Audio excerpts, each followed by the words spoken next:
congrats. WYND Music too. जैसे कि आप जल्दी ठीक हो जाइए sir. Thank you very much. और यहाँ आने का जो सबब है कि जिस तरह का भावनात्मक संबंध है पृथा और श्रीमती स्मृति, उनकी जो बड़ी बहन है, उनके साथ और उस पूरे परिवार के साथ, वो इतना इमोशनल बॉन्ड है कि तबीयत ठीक करनी पड़ी यहाँ पर आने के लिए. आपकी तबीयत अच्छी है. So I am here to promote and support जो भी पृथा और पृथा का परिवार, पृथा के जो पति हैं राजेश, वो हमारे भी म्यूज़िक डायरेक्टर रह चुके हैं, हमारे प्रोडक्शन के अंदर बहुत अच्छा काम करते हैं. और जो दीदी हैं जिनको आपने अभी सुना गाते हुए, ये उनके पैशन, उनकी कलाकारी, उनकी क्रिएटिविटी का नतीजा है, जिसकी वजह से हमारी फिल्म इंडस्ट्री को पृथा मजूमदार जैसी सिंगर और कलाकार मिली. कहना चाहेंगे इस गाने के बारे में, क्या शुभकामनाएं होंगी आपकी तरफ से इस गाने को लेकर? बहुत मीठा गाना है. और वो जिस तरह के पहले गाने बनते थे, जैसे बरमंदा, सलीला और ये रविंद्र संगीत, उस तरह के, वो तो रविंद्र संगीत काफ़ी यूज़ करते थे ना एस डी बर्मन साहब, तो वही इसमें खूबी है. और सबसे बड़ी बात यह है कि आज के दिन में जब संगीत एकदम ही विचित्र रूप ले चुका है, उसमें इन्होंने ये कोशिश की है कि इस तरह की कंपोजिशन और इस तरह का एक पीसफुल गाना, जो कि सुनने में जिसकी रिपीट वैल्यू लगे, जिसको सुन के मन को अच्छा लगे, ऐसा गाना दिया है इन लोगों ने. और मैं आपको एक बात बताता हूँ कि मेरा भी जन्म कलकत्ता में हुआ है, तो ये बंगाली लोगों में एक इनकी पूरी पर्सनैलिटी में म्यूज़िक होता ही है. वो बहुत ही निकम्मा बंगाली होगा जिसमें म्यूज़िक ना हो. इनके घर में हारमोनियम होता है, तानपुरा होता है, सरस्वती माँ की पूजा होती है, और ये लोग बड़े म्यूज़िक से एकदम जुड़े हुए लोग हैं. और इनके संगीत में मिठास होती है. सबसे बड़ी बात ये इनकी कंपोजिशन का जो तरीका होता है, उसमें आप देखिए कि उसका अंतरास्थाई बड़ा सधा हुआ होता है. ख़ास तौर पे जिनको मैं सुन के बड़ा हुआ हूँ, जैसे आर डी बर्मन साहब हैं, सलील चौधरी का तो मैं बहुत बड़ा भक्त हूँ, तो कमाल विचित्र कंपोज़र थे. तो वही एक खुशबू है इस गाने में, जो कि मुझे ऐसा लगता है कि आप लोग जो कि जनता के और कलाकारों के बीच के लोग हैं, उन लोगों को इस चीज़ों को, इस पे रोशनी डालनी चाहिए, ताकि लोगों को पता चले कि इस तरह का भी लोग काम करते हैं. बैठे हैं और आप सबके सामने मुझे ऐसे भी बहुत घबराहट हो रही है. ये जो मेरे सामने बैठे हैं, ये मेरे पिलर्स हैं. मैंने गाना सीखा मेरे गुरु दीदी से, श्रेती कन्हा से. मैंने सुना जिनके गाने सुन के बड़ी हुई हूँ, उसमें मेरी दीदी है जसविंदर दीदी, और जिनके लिए मैंने स्टेज परफॉर्मेंस कैसे होना चाहिए, किस तरीके से आपको प्रेजेंटेशन होना चाहिए स्टेज पे, अगर मेरे अंदर थोड़ा सा भी कुछ सीखा मैंने उससे, तो अनु जी से मैंने सीखा है. मैं उनको दादा कहती हूँ, मेरे बड़े भाई जैसे हैं, मेरे पिता समान हैं. और बॉम्बे में फर्स्ट गाना मैंने वास्तव के लिए गाया था. वास्तव फिल्म के जो म्यूजिक डायरेक्टर हैं वो जतिन हरी जी हैं. तो मेरा हाथ पकड़ के अगर फिल्म इंडस्ट्री में किसी ने इंट्रोड्यूस करा तो जतिन हरी जी के जतिन जी. और इन सबके सामने अनु जी ने बहुत बहुत कह दिया. मुश्किल है जीना बेदर्दों की दुनिया में, मुश्किल है जीना बेदर्दों की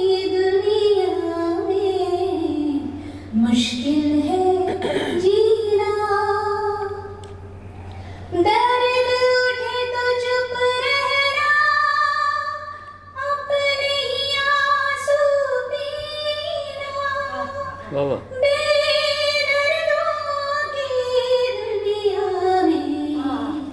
मुश्किल है जीना।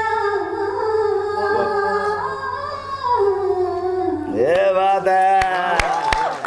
क्या कहना चाहेंगे सबसे पहले इस गाने के बारे में बताइए, और क्या शुभकामनाएं होंगी प्रीथा मैम और उनकी सिस्टर? सबको नमस्कार। मेरे 2 बड़े भाई बैठे हैं, अनु जी जो मेरे राखी भाई हैं, और मैं जब नई जब आई थी और पहले मेरे गाने आए और भैया ने मुझे अंताक्षरी में बुलवाया स्पेशली कह के कि इस आवाज़ को बुलवाओ, इनको बुलवाओ, ये कौन है। तो ऐसे करके हमारी मुलाकात हुई थी। बिल्कुल। और जतिन भैया का तो गाना आप लोगों को पता ही है कि जिसने मेरी ज़िंदगी बदली। जतिन और ललित ने वो मुझे गाना दिया, प्यार तो होना ही था, जो आप लोगों ने बहुत सराहा, बहुत पसंद किया। मैं शुक्रगुज़ार हूँ अपने बड़े भाइयों की कि इन्होंने हमेशा मेरे सर पे हाथ रखा है, मुझे मेरी पीठ थपथपाई है, प्यार दिया है। उसी तरह मेरे छोटे हैं तो उनमें से प्रीथा एक है, राजेश। इनको मैं तब से जानती हूँ जब अनु जी के साथ मैंने इनको देखा स्टेज पे, और अनु भैया के लिए ये लोग काम करते थे, गाते थे साथ में, परफॉर्म करते थे हमारे साथ। परफॉर्म करते थे। तो प्रीथा तो तभी से मैंने बोला था, Preetha you are very promising, और बहुत अच्छा और बहुत अच्छे स्वभाव की बच्ची है। और बस यही है कि जैसे भैया कह रहे थे कि बहुत कम लोग होते हैं जो भाग्य और टैलेंट लेकर आए हों, तो उसमें ठीक है, उसका अपना भाग्य है, उसकी अपनी नीति है, जो प्रारब्ध में वो लेकर आई है वो उसे मिलना ही है, तो उसे कोई रोक नहीं सकता, और जो नहीं मिलना है वो हम दे नहीं सकते हैं। तो मैं ये जो नई काम जो इन्होंने किया है, पहली बात तो बंगाली म्यूज़िक मेरा बड़ा फेवरेट है, बंगाली, और ये रविंद्र संगीत है, तो ये तो मैं बचपन से ही मुझे बहुत पसंद है, बहुत बहुत ज़्यादा। इतना अच्छा लगा सुन के। और प्रीथा, मैं तो इसमें तुम्हें मिस कर रही थी कि दीदी के साथ तुम्हें भी गाना चाहिए था, और बहुत अच्छा लगता, और आई एम श्योर कि तुम कुछ ना कुछ ज़रूर करोगी आगे। और ये इस एल्बम के लिए दीदी को जो हैं उनको भी बहुत बहुत मुबारकबादी कि इतने सालों के बाद इन्होंने गाया, और ये एक अच्छी बहन का काम किया इसने कि आपको दोबारा से ये लेकर आई सामने। और ये राजेश का भी पूरा इसमें सहयोग इसने दिया पूरा, तो बहुत अच्छा लगा, बहुत। और आप लोग सब इन्हें प्यार दीजिए, और इनको और सराहना होनी चाहिए इनकी, क्योंकि जो काम ऐसा आता है, अच्छा काम, वो छुप जाता है, वो सामने निकल कर आए तो फिर बड़ा मज़ा आता है। और ख़ास करके हम आर्टिस्टों को तो अच्छा लगता ही है, लेकिन अगर दुनिया पूरी अच्छी चीज़ सुनने लगेगी तो पूरे माहौल, पूरे ब्रह्मांड में इसका एक और ही असर हो जाएगा, अच्छे संगीत का और असर होगा, उससे कितनी चीज़ें क्योर होंगी, ये शायद लोग नहीं जानते हैं। तो मेरी बहुत बहुत शुभकामनाएं हैं मेरी प्यारी बहन के लिए, प्रीथा के लिए, ये दूसरी बहन मिल गई इनके लिए, और राजेश तुम्हें भी, तुम्हारी पूरी टीम को बहुत बहुत मुबारक। क्या क्या इसमें इंग्रेडिएंट्स? मैं सबको नमस्कार करती हूँ, और ये गाना तो मुझे फिर वापस आ रही हूँ मैं, क्योंकि आफ्टर 35 इयर्स ये गाना मैंने गाया। और मैं जैसे प्रीथा को उंगली पकड़ के चलना सिखाया और गाने में भी लाई थी, तो आज ऐसा लग रहा है मैं छोटी हो गई और प्रीथा मेरी उंगली पकड़ के मुझे आगे लेना चाहती है। ये मेरे लिए बहुत मायने रखता है, और सही बात है, ऑडियंस को अगर अच्छा लगे, मैं कोशिश किया, क्योंकि अभी छूट गया मुझसे गाना बहुत पहले, जो मैं थी वो दिखा नहीं पाई, और इतने दिनों के बाद थोड़ा सा तो डर लगता है।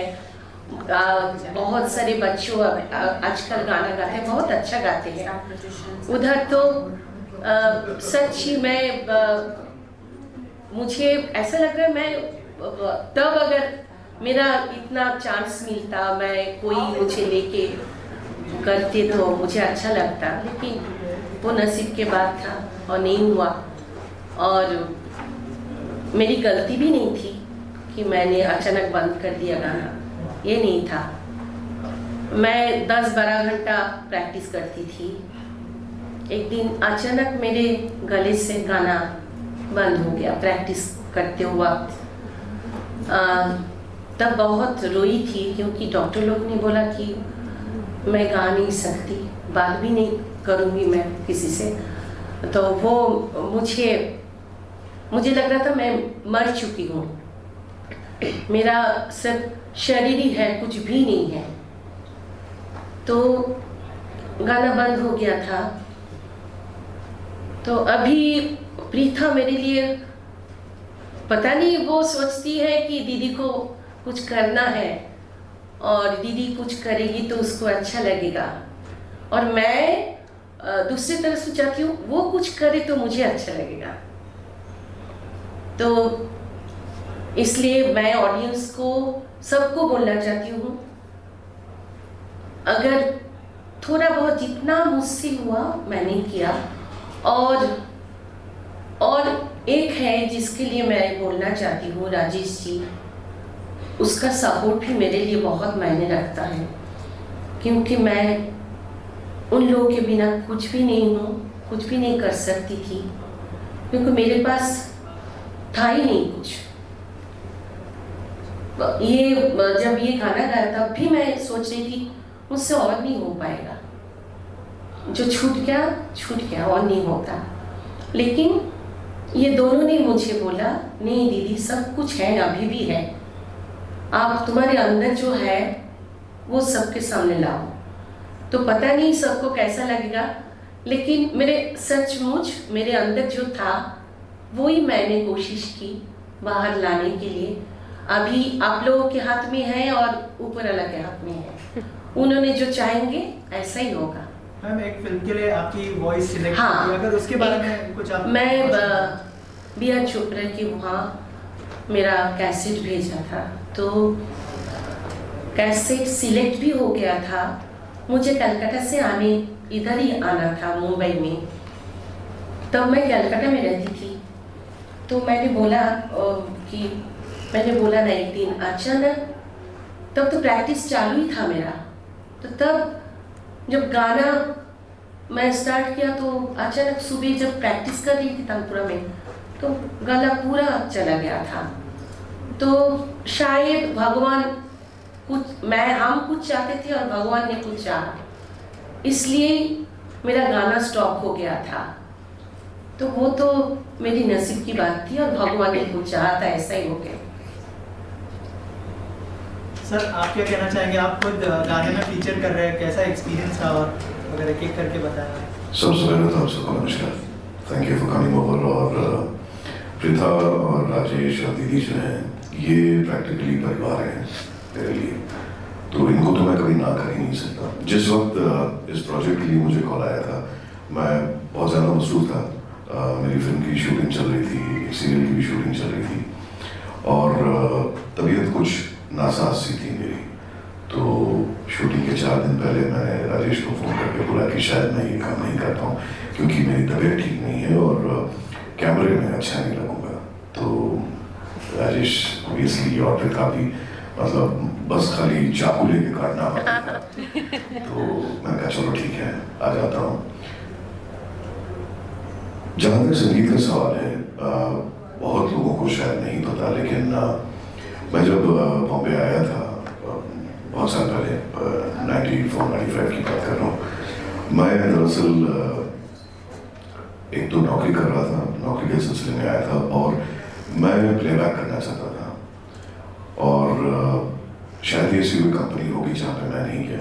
और आज देखिए, इतने साल बाद, 30 साल बाद, क्या इत्तेफाक है, आज मैंने उस शख्स के साथ ये मंच शेयर किया, जतिन जी की बात कर रहा हूँ, जिनके ऑफिस में पहुँचने के लिए भी बड़ी जद्दोजहद थी। और आप 90 का दशक याद करके देखिए कि वो उस वक्त क्या थे। तो जब उनकी जोड़ी टूटी तो फिर मेरा भी थोड़ा दिल टूट गया, क्योंकि बेसिकली मैं जो था, मैं ज़रा पंचम घराने से हूँ, मैं ज़रा आर.डी. बर्मन के घराने से हूँ। तो और Jatin Lalit was the last group जिन्होंने उनकी उस मेलोडी को कैरी फॉरवर्ड किया, उसके बाद से कोई आया नहीं। तो फिर मैंने भी सोचा चलो ठीक है, एक्टिंग की गाड़ी चल रही है, एक्टिंग ही करते रहते। उसके बाद से मैंने प्रोफेशनली कभी गाने का सोचा भी नहीं, गाया भी नहीं। अब कभी कभी दो लगा के गा लेता हूँ दोस्तों के साथ, वो बात अलग है।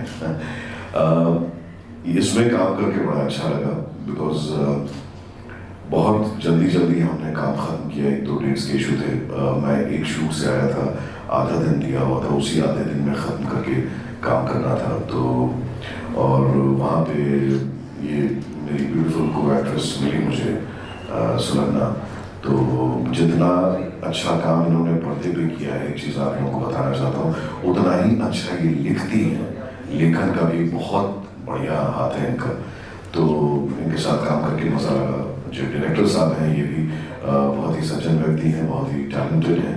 और अफसोस कि उसके बाद से हम अभी तक तो काम नहीं कर पाते, पता नहीं कहीं और कर रहे होंगे, हमें तो कराया नहीं। हमारे सीनियर एक्टिंग में तो सीनियर हैं ही, और मित्र, और इनके साथ हमने बहुत सारे क्राइम पेट्रोल्स वगैरह किए हैं। अदरवाइज ज़ाती तौर पे मुलाकात होती नहीं, क्योंकि ये भी मसरूफ़ रहते हैं, हम भी अपनी दुनिया में खोए हुए रहते हैं। बहरहाल रहा सवाल प्रोजेक्ट का, तो इसमें काम करके बहुत अच्छा लगा। और मेरी दिली मुबारकबाद दीदी को कि ये तो सिर्फ शुरुआत है, ये आगाज़ है, अंजाम तो बहुत दूर है। और पृथा की जो कंपनी इन्होंने बनाई है, ओम NBM, बेसिकली ये मार्क माय वर्ड्स, आप देखिए कैसे दिन दुनी रात चौगनी तरक्की करती है, और कितनी खूबसूरत प्रोजेक्ट्स इस बैनर पे करनी है। जस्ट मार्क माय वर्ड्स, बस सिर्फ वक्त की देरी है, बाकी everything, they have everything. All my best wishes to the entire team, and I'm so glad and happy to be here in midst of all of you. Thank you so much for calling me over. Thank you. आप क्या कहना चाहेंगे, और थोड़ा सा अगर आपके experience के बारे में शेयर करें। सो मैं तो ये पहले बोलना चाहूँगा कि सबसे कम अगर किसी ने काम किया तो शायद इस प्रोजेक्ट में मैंने किया, बिकॉज एक्टिंग के लिए इतने एक्सपीरियंस एक्टर्स हैं, मुझे उनको ज़्यादा काम कुछ बोलना भी नहीं पड़ा, मुझे बस जस्ट सिचुएशन समझाना पड़ा और हो गया। सबसे कमेंडेबल मैं बोलूँगा दीदी को, उन्होंने इतना अच्छा किया, मैं कभी सोचा भी नहीं था कि इतना, इनफैक्ट उन्होंने इम्प्रोवाइज़ किया, और उनके लिए बहुत सारे सीन्स ऐसे हैं कि जो बहुत ही ब्यूटीफुली निकल के आया।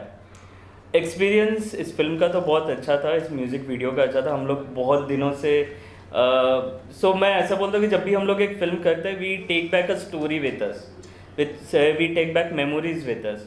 सो इस फिल्म का, और इसमें बहुत सारे मेमोरीज है, जैसे राइट फ्रॉम लोकेशन हम लोग का ढूंढना, हम लोग बहुत जगह में गए, कैसे कैसे लोकेशन ढूंढे, स्टूडियोज़ ढूंढे, हम लोग ने सब कुछ किया, और इस फिल्म अभी यहाँ तक आया। So it's a very beautiful memory, and ये देख के बहुत अच्छा लग रहा है कि अभी ये अच्छा निकल गया है। आप क्या कहना चाहेंगे, आपके एक्सपीरियंस के बारे में बताइए, और क्या कहना चाहेंगे इस गाने में फीचर होके ऐसा लगा? म्यूज़िक के बारे में तो ऑलरेडी यहाँ पे इतने सारे दिग्गज हैं, उन्होंने कह दिया, तो मैं गुस्ताखी नहीं करूँगी म्यूज़िक के बारे में कहने का। और ये गाना जैसा कि कहा दीदी ने कि ये रविंद्र संगीत है, और जब मुझे एक्चुअली मैं राजेश सर को बहुत अच्छे से जानती हूँ, तो उन्होंने जब बुलाया इस म्यूज़िक वीडियो के लिए, जब उन्होंने मुझे स्टोरी बताई कि म्यूज़िक वीडियो का क्या कॉन्सेप्ट है, तो एक तो वो मुझे बहुत प्रॉमिसिंग लगा, बिकॉज़ मुझे ऐसा लगता है उस कहानी से हर कोई रिलेट कर सकता है, क्योंकि हम सभी ने लाइफ में कभी ना कभी किसी ना किसी पड़ाव पे अपनी इच्छाओं को त्यागा है, चाहे खासकर लड़कियां करती ही है, माँ बाप के लिए, भाई बहन के लिए, पति के लिए। पर ज़िंदगी में फिर एक ऐसा कोई वक्त आता है जब आप चुनते हो कि नहीं, अब बहुत हो गया, अब मुझे अपने पैशन को फॉलो करना है। तो वो स्टोरी मुझे बहुत अच्छी लगी, और फिर जब मैंने दीदी के बारे में सुना, स्मृति दी के बारे में, and I was like seriously it's never too late to start. If she can restart again, then I mean it would be an honour to do this role. तो ये आई रियली होप कि आप सबको भी inspiration मिले ये video देख के। और गाना तो ऑफ कोर्स रविंद्र संगीत है, तो जिस तरह से हमने इस कहानी को इस गाने के साथ ढाला है, I think great work by director साहब कि बहुत खूबसूरती से उन्होंने इसको पिरो के निकाला है। और आई एम सो फॉर्चुनेट कि मुझे मौका मिला इसका हिस्सा होने का। लेकिन कोई भी मेहनत कभी भी अपने मुकाम पर तब तक नहीं पहुंच सकती आज के ज़माने में जब तक वो डिजिटली रॉक ना करे।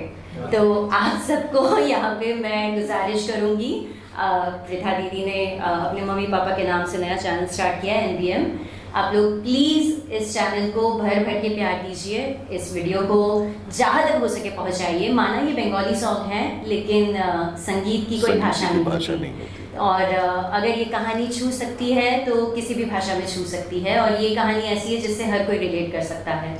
तो खूब सारा प्यार दीजिए, लाइक सब्सक्राइब फॉलो, पता नहीं और क्या क्या करते हैं आजकल, जो सब भी करते हैं वो सब कीजिए। और इस गाने को इतना ज़्यादा फेमस कर दीजिए कि हमें और मोटिवेशन मिले। और पृथा दी इसके बाद मुझे और 10 गाने में काम मिले। So yeah, thank you so much. इस म्यूजिक वीडियो के बारे में और क्या शुभकामनाएं? बहुत अच्छा है म्यूज़िक वीडियो, देखा मैंने अभी देखा, आज ही देखा पहली बार में तो बहुत खूबसूरत है। सो पहले मैं सोचा था कोई पूछेगा कि आप यहाँ कैसे आपके, तो मैंने कहा इस प्रोजेक्ट के लिए जब मुझे अप्रोच किया इन लोगों ने तो मुझे अप्रोच ही नहीं किया। नो, पृथा और राजेश बहुत पुराने दोस्त हैं मेरे, और इत्तेफाकन हम लोग नेबर्स भी हैं। तो पर वही है कि बॉम्बे में मुलाकात बिल्डिंग में कम होती है, आते जाते ज़्यादा होती है। So thank you for inviting me. इस बहाने मुलाकात होगी, ठीक है। मैंने इनवाइट लास्ट फंक्शन के लिए भी किया था, लेकिन मैं शूटिंग पे लेट हो गया था, सॉरी।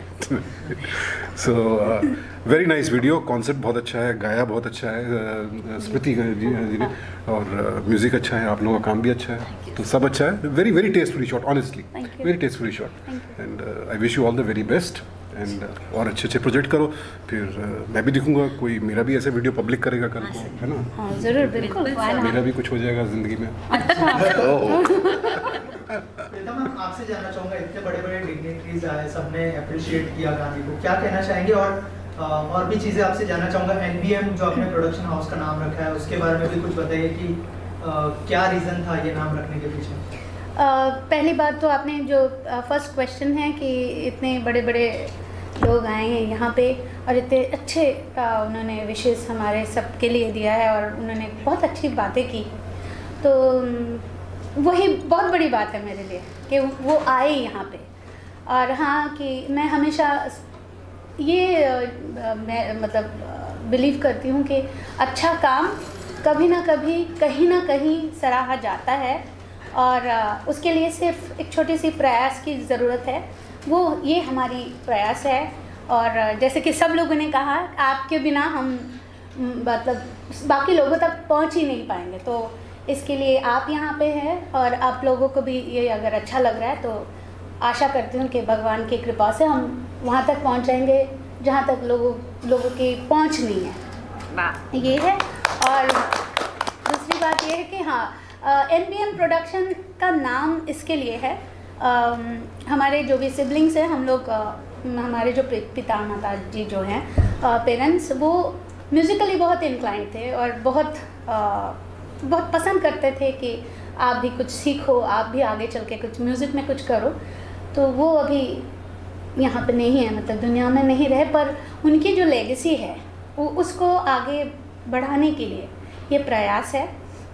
और आप लोग जानते होंगे, इन लोगों ने भी काफ़ी कहा है इस बारे में कि जर्नी बहुत ऊबड़ खबड़ रास्ते पे होकर जाते हैं। सब जो भी नए न्यू कमर्स आते हैं सबके साथ होता है, मैं अकेली नहीं हूँ, बहुत सारे ऐसे लोग हैं। लेकिन इतने सालों का जो तजुर्बा हम लोगों ने इकट्ठा करते हैं, अगर वो चीज़ दूसरे लोगों के लिए हेल्प नहीं होता है तो ये तजुर्बे का कोई मकसद नहीं, मतलब नहीं है। मैंने जो सीखा है, मुझे जहाँ जहाँ पे प्रॉब्लम्स आई है, आज इतने सालों के बाद मैं कह सकती हूँ ना, ये इस तरीके से चलते शायद ये ठीक होता।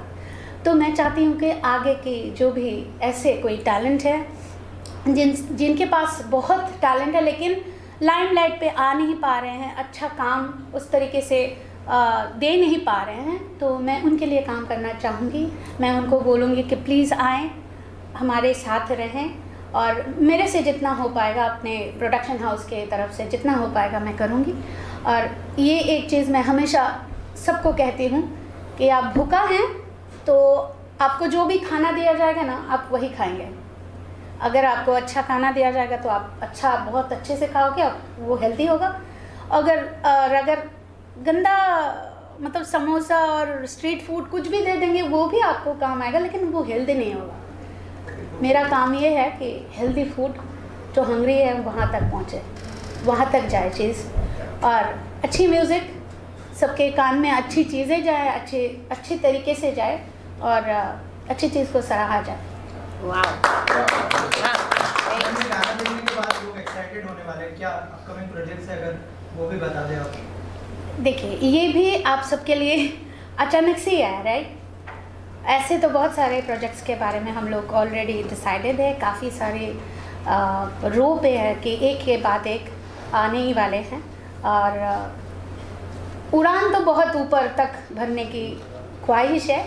देखिए कहाँ तक जाते हैं, और आपके जब भी कुछ भी होगा, आप तो सब, मुझे लगता है कि आप लोग तो लूप पे रहोगे, आपको तो सबसे पहले जानकारी मिल जाएगी क्या आ रहा है क्या नहीं आ रहा है।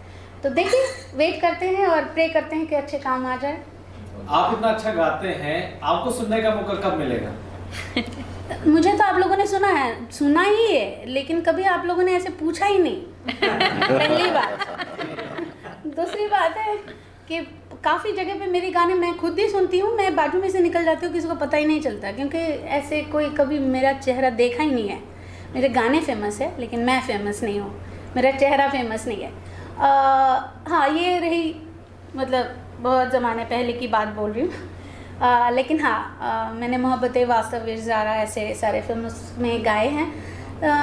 और ये जो प्रोडक्शन हाउस है, इसका काम यही है कि अच्छा कुछ हो वो आप तक लाएं, तो मैं भी कोशिश करूँगी इसमें, अगर कभी कभार मेरा भी कुछ काम अच्छा हो तो मैं उसमें भी ज़रूर इसके थ्रू रिलीज़ करना चाहूँगी। क्या इन लोगों ने आपको भी प्रोजेक्ट के लिए अप्रोच नहीं किया? नहीं, बिल्कुल नहीं करते। कैसे लोग यार? राजेश सर, आपसे जानना चाहूँगा कि थोड़ा सा बताइए इस गाने की जर्नी के बारे में और आपके एक्सपीरियंस के बारे में। मैं इनका भी सवाल का एक्चुअली थोड़ा बहुत जवाब यही देने वाला था एक्चुअली, कि यही बात कि प्रीथा के बारे में एक्चुअली बहुत कम ही लोग जानते हैं, क्योंकि उसके गाने जो है बहुत पॉपुलर हो चुके हैं। एक तो मतलब सुपर हिट गाना था वास्तव में, जवानी से अब जंग होने लगी। तो उस गाने से actually Kashmira Shah really shot to fame with that one song. Mohabbatein film में 4 गाने हैं उसके, फिर मेरी याद की शादी से लेके बहुत सारी फिल्मों में, दिल दिल प्यार प्यार। तो हमेशा से मैंने ये सोचा है कि प्रीथा तो जितना डिजर्व करती है, मतलब उसका आधा क्या फ्रैक्शन भी नहीं मिला उसको। और ऊपर से प्रीथा की जो गुरु है, प्रीथा की फर्स्ट गुरु जो दीदी है, स्मृति दीदी के लिए फर्स्ट टाइम प्रीथा कुछ करने जा रही थी, तो ये तो मतलब मैंने सोचा कि ये तो बहुत ही बढ़िया, सोच ही बहुत बढ़िया थी। तो पहले ऑब्वियसली म्यूज़िक प्रोडक्शन से लेके दीदी के लिए इतना करना तो मतलब फ़र्ज से भी ज़्यादा था मेरे लिए। और उसके बाद जितना हो सके शूटिंग में, मतलब बस थोड़ी बहुत सपोर्ट था, हेल्प तो नहीं, बट एंड फिर थोड़ा special post production, organizing, and उसमें जितना मैं हो सके, as much as I could help, I did my best. So we are praying now, everything depend on you. आप लोगों पर सब कुछ डिपेंडेंट है।